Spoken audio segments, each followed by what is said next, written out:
Welcome to The Explainer. So today we're jumping into a book that's seriously shaken things up for millions of people. The Courage to be Disliked. It's built around this powerful idea that you can find happiness, like right now. And look, it kicks off with a really provocative question. We all tend to think our past, our traumas, our circumstances, that's what dictates our happiness today. But what if that's just not true? What if your unhappiness is something you are actively choosing for yourself in this very moment? It's a challenging idea, and it's right at the heart of what's called Adlerian psychology. Now, I'm sure you've heard of the big names in psychology, right? Sigmund Freud, Carl Jung. But there's this third giant, Alfred Adler. He was actually part of Freud's original inner circle before he broke away to create his own school of thought. And honestly, his ideas were a century ahead of their time. Okay, so Adler's whole philosophy kicks off with this wild idea.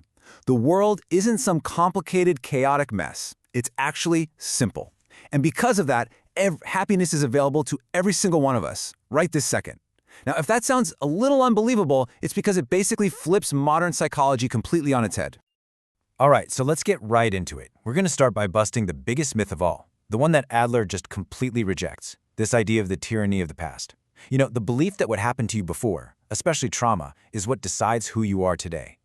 Adler says, nope, that's fundamentally wrong. To really get this, you've got to understand two totally different ways of looking at things. Freudian psychology, that's all about etiology. It focuses on past causes. You'd say, I am this way because of what happened to me. But Adler, he was all about teleology, which focuses on your present goals.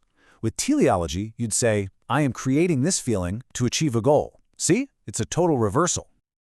Okay, let's make this real. Imagine you have a friend who just won't leave their room. Etiology would dig around for some past trauma to explain it, but teleology asks a different question. What's the goal here? Maybe the goal is to keep his parents worried, to get all their attention. So from that point of view, he's unconsciously creating the anxiety to achieve his goal of staying home. And this, right here, this quote, just perfectly captures Adler's most controversial idea. He's saying that trauma, as something that directly causes your present life, just doesn't exist. It's not the event itself that shapes you, it's the meaning you choose to give that event. We are self-determining beings, not just products of our past. And you know what? This same logic applies to our emotions, too. Take anger, for example. We usually think of it as this involuntary reaction, right? Something we can't control. Adler would say, no way. Anger is a tool. It's something you put on, like a performance, to get what you want, like making someone back down. Okay, picture this. A waiter accidentally spills coffee on you. Now you could just calmly point it out, right? But instead, you yell. Why? Well, your goal is to make that waiter submit quickly. And to do that, you fabricate the emotion of anger as a tool. The key takeaway is this. You didn't shout because you were angry. You got angry so that you could shout.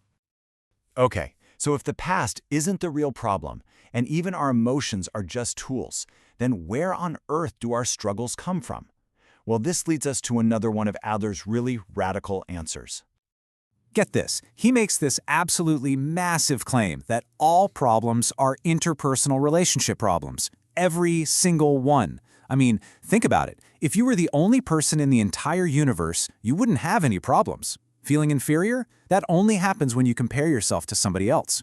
This completely reframes everything. Your struggles aren't some deep internal flaw. They're all about your relationships. And this is a tough one, but even something as personal as disliking yourself.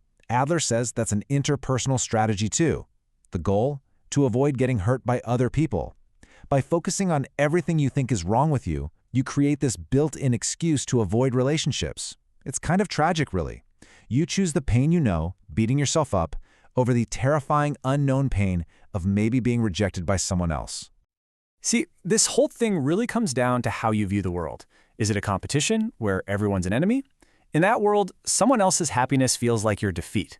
But the alternative is to see other people as comrades, as fellow travelers. And when you make that mental shift, you can actually be happy for their successes, because their win isn't your loss. It's just proof of what's possible for everyone. All right, so if our past doesn't define us, and we can actually choose how we see our relationships, then what's really stopping us? What's holding us back from being happy? And this brings us right to the heart of Adler's whole philosophy. It's a tough question to ask yourself. If you can change your life at any moment, why don't you? What are you so afraid of? And the answer is, well, it's actually pretty simple, but it's deep. We don't change because it's just easier not to. It's safer. Your current lifestyle, even if it's painful, it's familiar. You know how to deal with it. Choosing something new is terrifying because who knows what will happen. We'd often rather choose a familiar misery over a happiness that feels uncertain. And that's really the bottom line here, the tough pill to swallow. Your unhappiness, it isn't really because of your past or your situation or your abilities. According to Adler, it all comes down to a lack of courage. The courage to be disliked, the courage to be judged, and yeah, the courage to be happy. So, wow, that's a lot to take in, right? So what do we do with all this? How do we actually put this stuff into practice and, move forward? The first thing is you have to completely drop the whole if-only game. If only I had more money. If only I was like that person. It's just an excuse you tell yourself to stay exactly where you are. It lets you avoid taking that scary first step. It's like that aspiring writer who's always talking about their amazing novel, but never actually finishes it. Why? Because as long as it's not finished, he can hold on to the possibility that he could be a genius. He's avoiding the risk of actual failure. And that's how a lot of us live. We get trapped by the potential we're too scared to actually test. The past doesn't get to decide who you are. The only thing that matters is the meaning you decide to give it, right here in this moment. Your life isn't something that just happened to you. It's something you choose for yourself over and over again. So, at the end of the day, it all comes down to this. Your life is being decided right here, right now. Happiness isn't some destination you get to after you've fixed your past. It's a decision. It's the courage to just be you, despite all the risks. So the only question left is, what are you going to choose?